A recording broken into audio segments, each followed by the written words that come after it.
Assalamualaikum warahmatullahi wabarakatuh.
Alhamdulillah, alhamdulillahilladzi arsala rasulahu bil huda wa dinil haq liyudhhirahu 'ala dini kullihi wa kafa billahi shahida. Asyhadu an la ilaha illallah wahdahu la syarika lah wa asyhadu anna Muhammadan 'abduhu wa rasuluhu alladzi la nabiyya ba'dah. Amma ba'du. Ayyuhal hadirun ittaqullaha haqqa tuqatih wa la tamutunna illa wa antum muslimun. Qala Allah Ta'ala fil Qur'anil Karim, a'udzu billahi minasy syaithanir rajim. Tsumma awasna al-kitaba alladzi istafaina min ibadina faminhum zalimun li nafsihi wa minhum muqtasid wa minhum sabiqun bil khairat bi idznillah. Dzalika huwal fadlul kabir.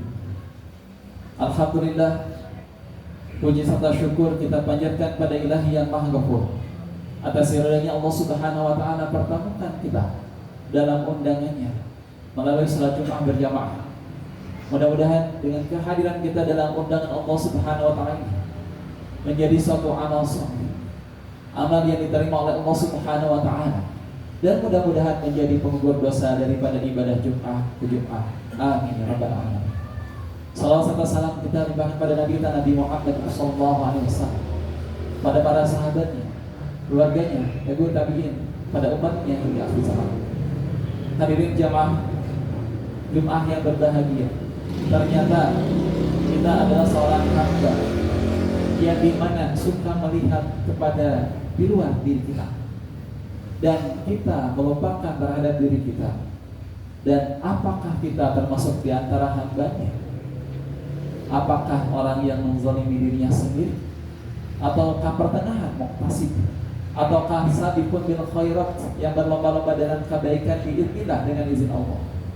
Maka ini adalah salah satu di antara pembagian seorang hamba di antara para pewaris Al-Quran. Kenapa demikian? Karena kita memahami ternyata ada orang yang zalim oleh nafsi, menzalimi dirinya sendiri. Maka ini adalah orang yang rugi. Maka kita melihat juga apakah diri kita orang yang pertengahan muqtasid, yang dimana atas perintah Allah Subhanahu wa taala dia laksanakan, yang dimana dia tentu mengedepankan iman dalam hatinya.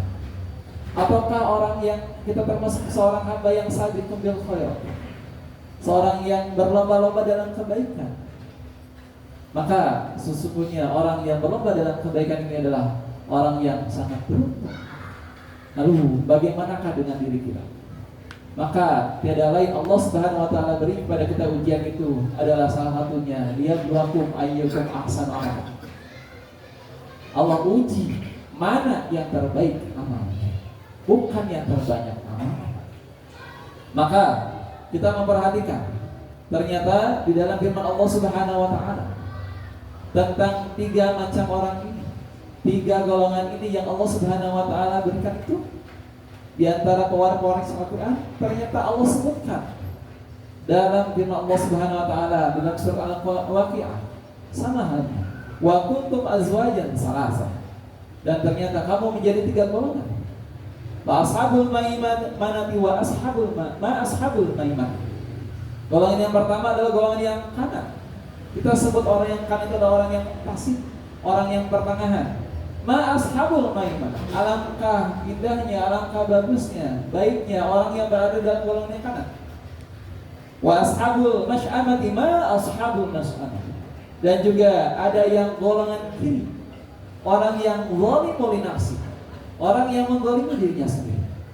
Ma ashabul masy'amah, alangkah buruknya orang-orang yang berada dalam golongan yang kiri. Kemudian yang ketiganya wasabiquna sabiqun, dan yang ketiga adalah orang-orang yang bersegera dalam beramal soleh, bersegera dalam kebaikan. Kenapa? Orang yang bersegera dalam kebaikan itu adalah ulaikal muqarrabun. Orang itu adalah orang yang ingin dekat pada Allah Subhanahu wa taala, mendekati dirinya pada Rabbnya, fi jannatin na'im, meraih surga Allah Subhanahu wa taala yang penuh kenikmatan. Maka apakah kita termasuk yang mana? Golongan yang kanan, yang kiri, ataukah orang yang saling berlomba-lomba dalam kebaikan? Maka kita penuhi, kita ketahui di antara 3 golongan itu bagaimana kriterianya. Maka di antaranya itu, maka dalam tafsir Ibnu Katsir disebutkan sesuai dengan sabda Nabi sallallahu alaihi wasallam, yang pertama itu orang-orang yang zalim di nafsi, orang yang merugikan dirinya sendiri, yaitu orang yang muslim atau orang yang fasik. Jadi mana kita memahami orang yang fasik itu ternyata mungkin bisa jadi meyakini hatinya, tapi ucapan dan juga perbuatannya ingkar. Maka kita lihat cirinya itu dari orang yang meninggalkan sebagian kewajiban dan mengerjakan sebagian yang diharamkan. Kita paham yang namanya wajib itu seluruhnya harus kita kerjakan, dan juga ada yang haram itu seluruhnya harus kita tinggalkan. Tetapi orang yang zalim li nafsi itu adalah sebagian kewajiban dia kerjakan, sebagian kewajiban juga dia tinggalkan. Sebagian yang diharamkan dia kerjakan, dan juga sebagian yang diharamkan juga dia tinggalkan. Ini orang yang zalim li nafsihi. Kemudian ciri yang kedua, orang yang muqtasid, orang yang pertengahan. Di mana orang yang pertengahan adalah orang yang mukmin, orang yang beriman. Di mana dapat kita ketahui dari cirinya, yaitu mengerjakan seluruh daripada kewajiban-kewajiban yang Allah wajibkan pada diri. Juga meninggalkan seluruh apa yang diharamkan. Tapi dari apa yang disunahkan dikerjakan sebagian, dari yang dimakruhkan juga sama, dikerjakan sebagian.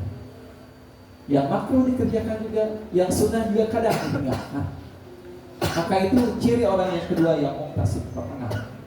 Lalu yang ketiga, orang yang sabiqun bil khairat, orang yang berlomba dalam kebaikan, orang yang terdepan dalam beramal soleh, yaitu orang yang muhsin. Tingkatan itu adalah orang yang ihsan. Kenapa? Karena dari setiap langkahnya dia mengetahui bahwa Allah Subhanahu wa taala Maha mengawasi dirinya. Atau dari setiap apa yang akan dia kerjakan, dia hadapkan wajahnya mengharap ridha Allah Subhanahu wa taala. Maka orang yang sabiqun bil khairat ini adalah orang yang dikenali dengan cirinya adalah mengerjakan seluruh daripada kewajiban-kewajiban, mengerjakan juga seluruh daripada yang disunahkan, meninggalkan seluruh daripada apa yang diharamkan, dan juga meninggalkan seluruh juga apa yang dimakruhkan. Yang mubah dia kerjakan sebagian, kemudian sebagiannya lagi dia tinggalkan. Itu yang mana? Itu orang yang sabiqun bil khairat. Maka dengan demikian, ternyata dapat kita kenal itu dengan mengetahui dari berbagai macam hukum-hukum yang Allah SWT berikan, baik yang wajib, sunnah, haram, makruh, dan mubah. Memang ini adalah salah satu di antara yang mesti kita pahami sebagai mukallaf, sebagai seorang hamba. Mana yang wajib, mana yang sunnah, mana yang haram, mana yang makruh, mana yang mubah.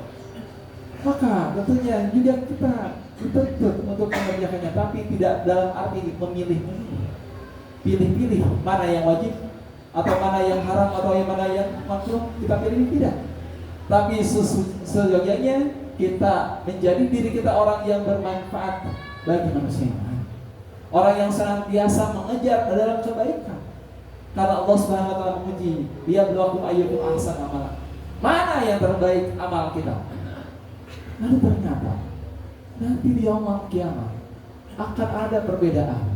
Orang yang pertama menzalimi nafsu, orang yang kedua orang yang muqtasid, dan juga orang yang ketiga sabiqun bil khairat. Nanti kita akan lihat bagaimana orang itu. Barakallahu li wa lakum.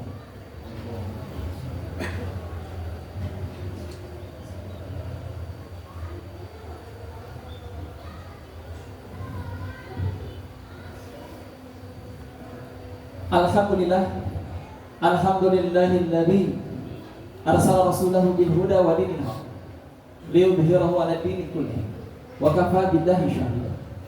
Asyhadu an la ilaha illallah wahdahu la syarika wa asyhadu anna Muhammadan 'abduhu wa rasuluhu alladzi la nabiyya ba'dahu. Amma ba'du. Hadirin jemaah Jumat rahimakumullah.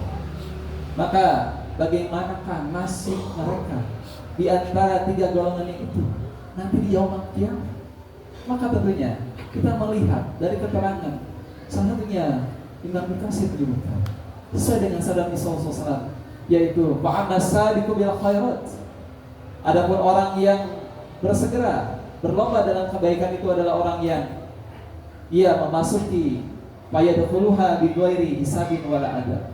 Dia masuk surga tanpa hisab dan tanpa adab.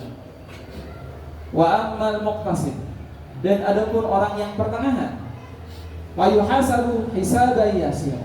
Maka orang yang pertengahan ini orang yang mukmin, dia akan dihisab dengan hisaban yang mudah. Wa amal zalimun nafsi wa yusibahu bidzalika makan minal ghammi wal hasan. Ternyata orang yang menzalimi dirinya sendiri nanti di yaumul kiamat itu dia akan mendapatkan suatu kesedihan dan juga kesusahan nanti di yaumul kiamat. Maka ayat-ayat Quran yang lain menjelaskan tetapi lebih rinci. Orang nanti di yaumul kiamah yang 3 macam golongan itu. Yang pertama, zalimun li nafsi. Wa akharuna i'tarafu bi dzunubihim. Ada orang yang menzalimi dirinya sendiri.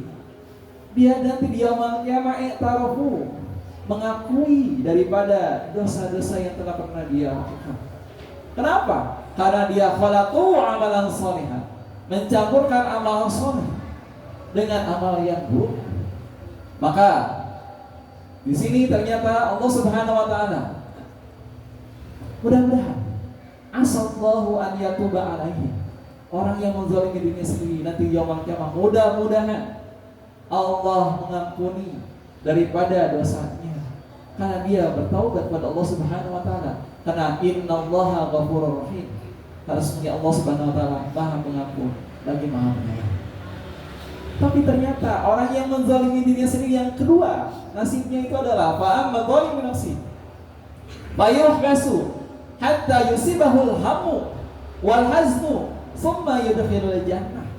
Tapi ternyata orang yang menzalimi dirinya sendiri yang kedua itu adalah orang yang ketika nanti di yaumul kiamah dia akan ditahan terlebih dahulu sehingga dia mengalami al-hammu, kesusahan, dia mengalami al-haznu, kesedihan. Tapi ujung-ujungnya summa yadkhulul jannah, kemudian dia masuk surga. Tapi entah berapa lama kesusahan, kesedihan yang dia terima. Ini orang yang kedua. Namun yang ketiga, orang yang menzalimi dirinya sendiri itu adalah orang yang ternyata as-sulusu yang hasuna wa yang kusuna. Ternyata nanti di yaumul kiamah ternyata dia dicuci terlebih dahulu, dibersihkan dari dosa-dosanya di neraka, di dalam neraka. Kemudian kami menjumpai di antara mereka ada yang mengucapkan la ilaha illallah, dan Allah Subhanahu wa taala pun membenarkan atas yang disampaikan oleh malaikat bahwa di antara orang yang penghuni neraka ada yang mengucapkan la ilaha illallah. Kemudian tarik mereka, diangkatlah mereka dari neraka itu, kemudian dimasukkan dalam surga. Namun sebelum ke dalam surga dia dibersihkan di nahul hayat dari bekas-bekasnya yang di neraka itu. Ternyata masih ada kelihatan. Ini adalah orang yang pernah dulu di neraka. Tapi ternyata ujung-ujungnya Allah Subhanahu wa taala jadikan mereka di surga. Nah, ini yang pertama. Kemudian yang kedua, orang yang bersih, orang yang as-sulusu yuhasabuna hisaban yasira. Ternyata orang yang pertengahan, orang yang mukmin itu adalah orang yang mendapatkan hisaban yasira, hisab yang mudah. Summa yadkhuluna jannah, kemudian mereka masuk surga. Kemudian yang ketiga, orang yang sabiquna bil khairat, orang yang berlomba-lomba dalam kebaikan tentunya. Inilah di antara hamba yang Allah Subhanahu wa taala masukkan ke dalam surga, tapi bi ghairi hisab wala adab. Tidak ada hisab dan tidak ada azab. Langsung masuk surga Allah Subhanahu wa taala. Maka ini salah satu perjalanan di antara 3 golongan itu. Dalam firman Allah Subhanahu wa taala, wa inna katsiran minal khulata'i la yabqa ba'duhum 'ala ba'd illa alladziina aamanu wa 'amilus shalihaat faqalilan ma hum. Dan sesungguhnya kebanyakan dari orang-orang yang bersikap itu sebagian mereka berbuat zalim kepada sebagian yang lain, kecuali orang yang beriman dan juga beramal saleh. Wa qalilan mahum. Tetapi Allah Subhanahu wa taala menerangkan kepada kita semua, di antara mereka yang sabiquna bil khairat ma qalilan mahum, hanya sedikit saja di antara mereka, mungkin segelintir orang saja. Maka sudah kita selayaknya melihat kepada diri kita, bagaimana Al-Quran yang Allah Subhanahu wa ta'ala wariskan pada kita. Apakah kita termasuk orang yang hamba yang zalimun nafsi, ataukah pertengahan yang muqtasid, ataukah yang ketiga yang sabiquna bil khairat, yang senantiasa berlomba-lomba dalam kebaikan, sehingga Allah Subhanahu wa ta'ala memasukkan kita dalam surga. Tentunya bukan karena amalnya kita masuk surga, tapi karena atas dasar rahmat Allah Subhanahu wa ta'ala. Bisa jadi dari amal saleh yang kita kerjakan menurunkan rahmat dari Allah Subhanahu wa ta'ala. Layaknya kita melihat anak-anak kita Terkadang kita suruh mereka untuk berbuat baik, dan terkadang ada juga di antara anak yang tidak disuruh pun mereka berbuat baik. Mereka rajin beribadah, rajin di rumahnya, membantu orang tuanya tanpa disuruh. Maka ternyata akan turun rahmat dari orang tuanya, turun rasa kasih sayang dari orang tua. Maka inilah kita melihat bagaimana caranya agar Allah Subhanahu wa Ta'ala turun pada kita daripada rahmatnya. Maka tentunya kita mencoba berusaha untuk beramal soleh seperti apa yang Allah Subhanahu wa Ta'ala senang, apa yang Allah Subhanahu wa Ta'ala perintahkan pada kita. Maka tentunya kita melihat bagaimana kita mengerjakan agar Allah Subhanahu wa Ta'ala senang, cinta pada kita. Maka in kuntum tuhibbunallah fattabi'uni, jika kita ingin dicintai oleh Allah Subhanahu wa Ta'ala, maka ikutilah jalan Nabi Muhammad sallallahu alaihi wasallam. Hadirin jamaah Jumat rahimakumullah, itu saja yang akan kami sampaikan. Mudah-mudahan kita termasuk hamba Allah Subhanahu wa Ta'ala yang senantiasa sabiquna bil khairat, berlomba-lomba dalam kebaikan. Karena inilah satu jalan kita. Mudah-mudahan Allah Subhanahu wa Ta'ala berikan petunjuk kepada kita, berikan kemudahan kepada kita, berikan kesolehan pada kita untuk keluarga kita dan juga keturunan kita. Ditutup dengan doa, Rabbana la tuzigh qulubana ba'da idh hadaytana wa hab lana min ladunka rahmah innaka antal wahhab. Rabbana hab lana min azwajina wa dhurriyyatina qurrata a'yun waj'alna lil muttaqina imama. Rabbana atina fid dunya hasanah wa fil akhirati hasanah wa qina adzaban nar. Aqulu qouli hadza wa astaghfirullaha li wa lakum. Wassalamu alaikum warahmatullahi wabarakatuh.